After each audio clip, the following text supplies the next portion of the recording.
বৈষম্যবিরোধী ছাত্র আন্দোলনে পুলিশ ও সন্ত্রাসীদের গুলিতে ঝরে গেছে অসংখ্য প্রাণ। এর মধ্যে রয়েছে অনেক কলেজ ও বিশ্ববিদ্যালয়ের শিক্ষার্থী। 18 জুলাই দুপুরে উত্তরায় বিএনএস সেন্টারের সামনে গুলিবিদ্ধ হয়ে নিহত হন নর্দার্ন বিশ্ববিদ্যালয়ের ইংরেজি বিভাগের শিক্ষার্থী আসিফ হাসান। ছাত্র জনতার আত্মত্যাগে পতন হয়েছে কর্তৃত্ববাদী আওয়ামী লীগ সরকারের। এই শহীদদের স্মরণে দেশজুড়ে তৈরি হচ্ছে স্মৃতিস্তম্ভ। এরই ধারাবাহিকতায় নর্দার্ন বিশ্ববিদ্যালয়ে শহীদ আসিফ হাসান স্মরণে স্মৃতিস্তম্ভ উন্মোচন করে টেলিযোগাযোগ ও তথ্য প্রযুক্তি উপদেষ্টা নাহিদ ইসলাম।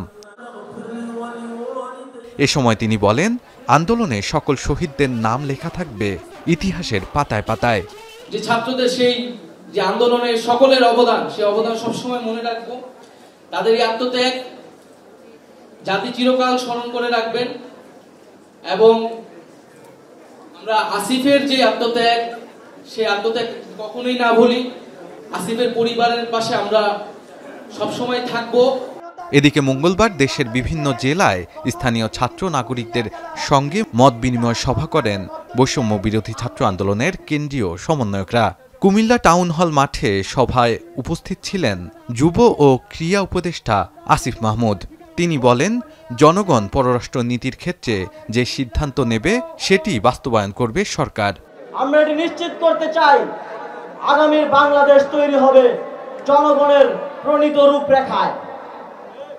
আপনারা যে রূপরেখা দেবেন, আপনাদের প্রতিনিধি হিসেবে আমরা ক্যাবিনেটে বসে সেটি বাস্তবায়নের দায়িত্ব পালন করে যাব। শুধু রাঙ্গামাটির কেন্দ্রীয় শহীদ মিনারে মতবিনিময় সভা অনুষ্ঠিত হয়। কেন্দ্রীয় সমন্বয়ক হাসনাত আব্দুল্লাহ বলেন, সবার জন্য একই ধরনের গুণগত শিক্ষাকে নিশ্চিত করা সরকারের দায়িত্ব। সবার জন্য এক ধরনের গুণগত শিক্ষাকে নিশ্চিত করা এই অন্তর্বর্তীকালীন সরকারের দায়িত্ব।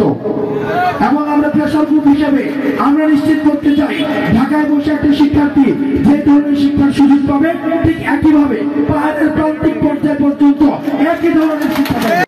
অন্যদিকে সিলেটে শিল্পকলা একাডেমিতে মত বিনিময় সভায় উপস্থিত ছিলেন কেন্দ্রীয় সমন্বয়ক হাসিব আল ইসলাম সহ জেলা ও উপজেলা পর্যায়ের নেতৃবৃন্দরা।